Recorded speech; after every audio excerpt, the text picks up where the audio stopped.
Zoti Shlima, duhet të pyes lidhur me një video të publikuar nga kryeministri zoti Rama të një zëvendës prokurori italian, ku ai shpjegonte se duhet të ndryshojë kodi penale, sidomos lidhur me tok fjalshin dyshim i arsyeshëm, duke theksuar se në fakt gjyqtari nuk duhet të qëndrojë vetëm tek kërkesa e prokurorit lidhur me masat e sigurisë, por gjyqtari duhet edhe t'i argumentoj se pse kjo masë sigurie duhet dhënë dhe pse masat e tjera të sigurisë nuk mund t'jepen. Pra duhet bëj edhe vlerësim gjyqtarit, mos qëndroj thjesht te kërkesa e prokuroris lidhur me një masë sigurie. Mirë se erdhi zoti Rama në Republikën e Shqipërisë e prokurorëve ose Republikë Parlamentare Prokurorisë.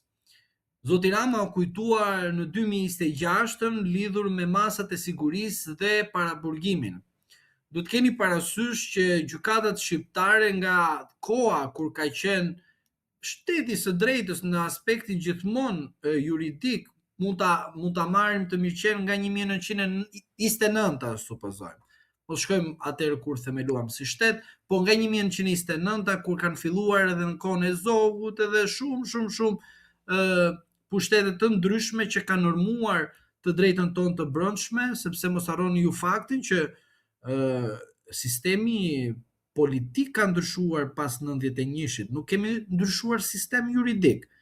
Pra, ligjet e Zogut, ligjet e Enverit dhe ligjet aktuale pothuajse janë ndryshuar për shkak të ngjarjeve politike që kanë ndryshuar rrjedhën edhe në fund fare kanë normuar në parlament. Parlamenti është i njëjtë, po thjesht ka ndryshuar sistemi politik dhe i Republika jo nga Republikë Socialiste Popullore u bë një republikë parlamentare. Por ajo që ne duhet kuptojmë është që zoti Rama pasi pa që rrethi i tij i ngushtë u përfshin në shumë afera të ndryshme.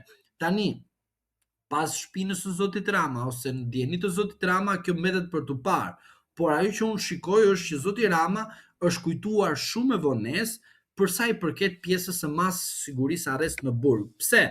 Sepse në rastin e zotit Berisha, zoti Rama ishte ai që lavdronte zotin Dumani, në rastin e zotit Meta ishte ai që lavdronte zotin Dumani, në raste të ndryshme ai ishte ai që thoshte që Partia Socialiste po paguan kostoa të mëdha, përfshi këtu edhe zotin Veliaj, zotin Beqaj dhe të funksionarë të tjerë të Partisë Socialiste.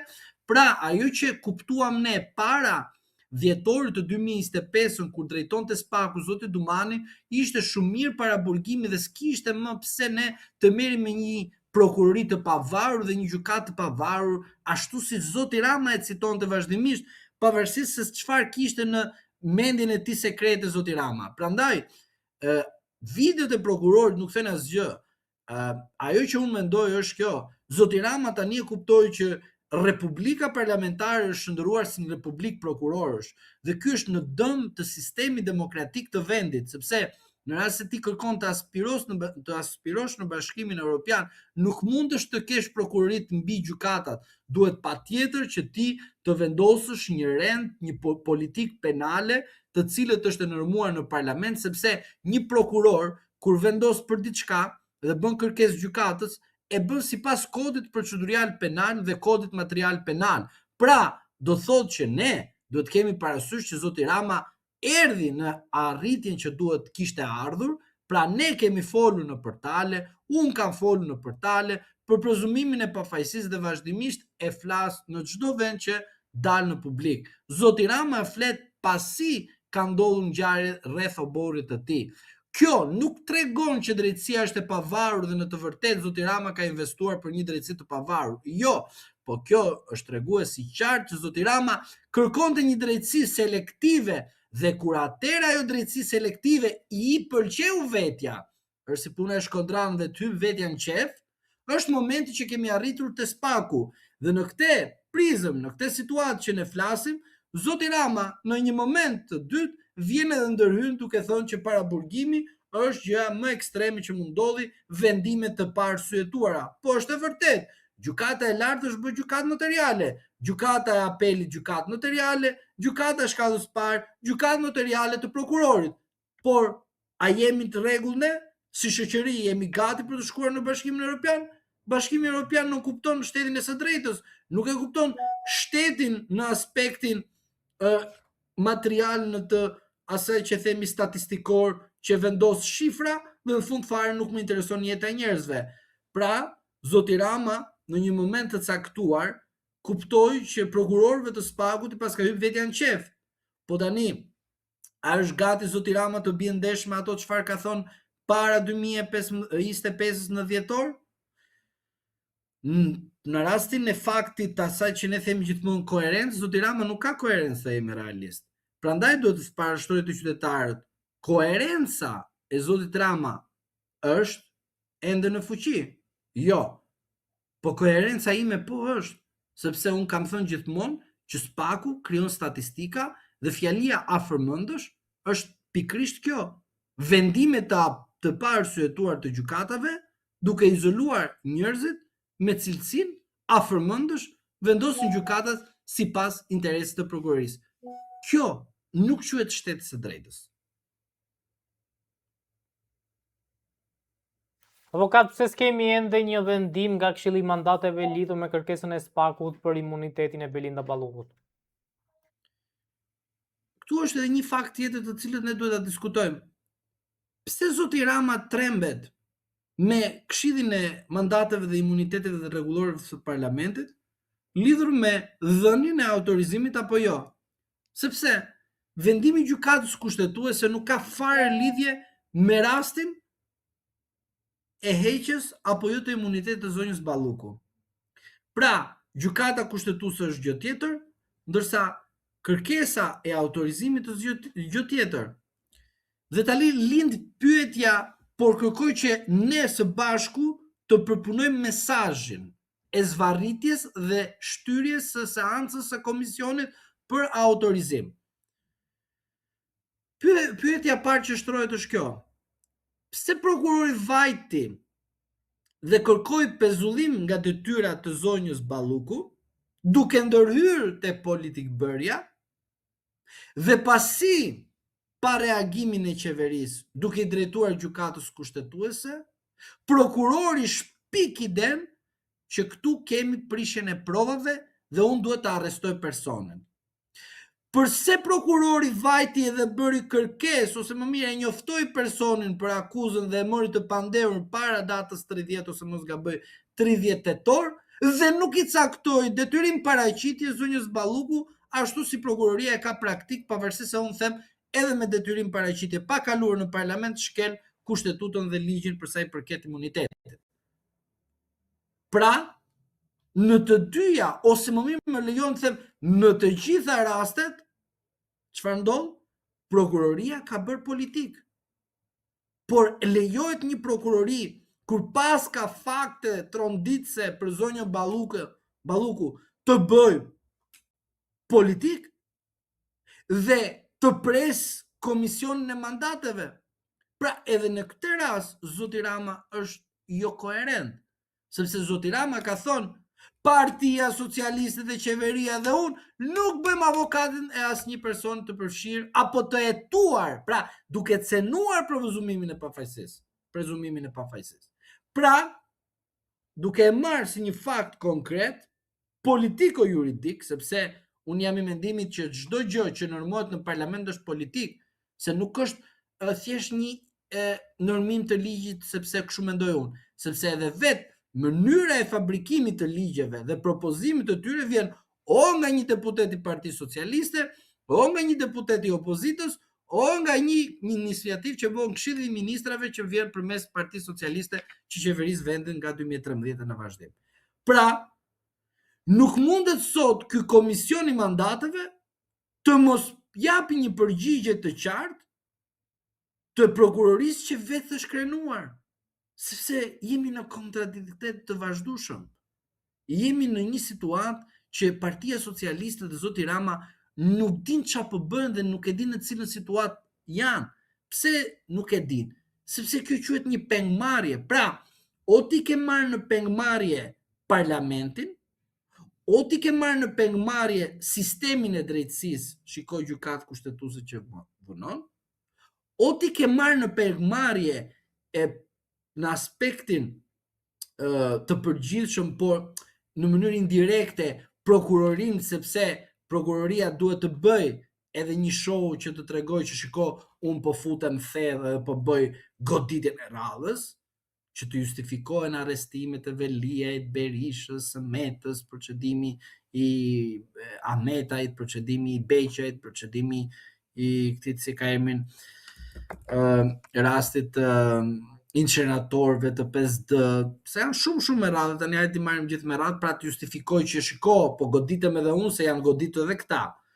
Pra, këtu jemi në një situatë pengmarrje ku kush cenohet? Interesi publik.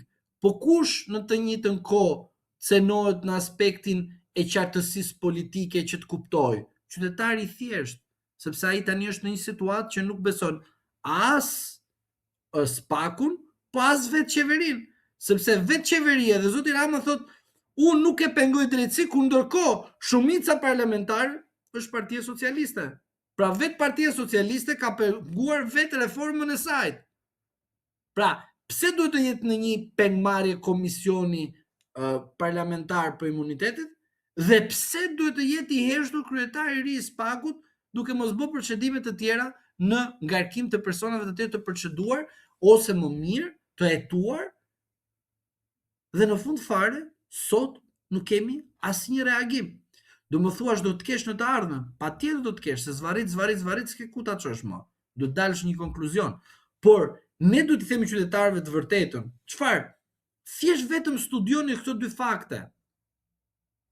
Nuk bëhem avokati askujt në Partinë Socialiste dhe reforma në drejtësi është përpara dhe ne nuk duhet ta pengojmë. Këtë e ka thënë zoti Rama, nuk e them unë. Po ti duke marrë referencë rastin e komisionit të mandateve që akoma nuk ka dalë me një vendimarrje për zonjën Balluku, nuk kupton qartësisht që kemi të bëjmë me një pengmarrje. Pse kjo vonesë e gjykatës kushtetuese për të marrë një vendim lidhur me kërkesën e zotit Rama për kompetencat po themi në rastin e zonjës Balluku, nëse Spaku dhe GKK-ja e ka kaluar kompetencat apo jo?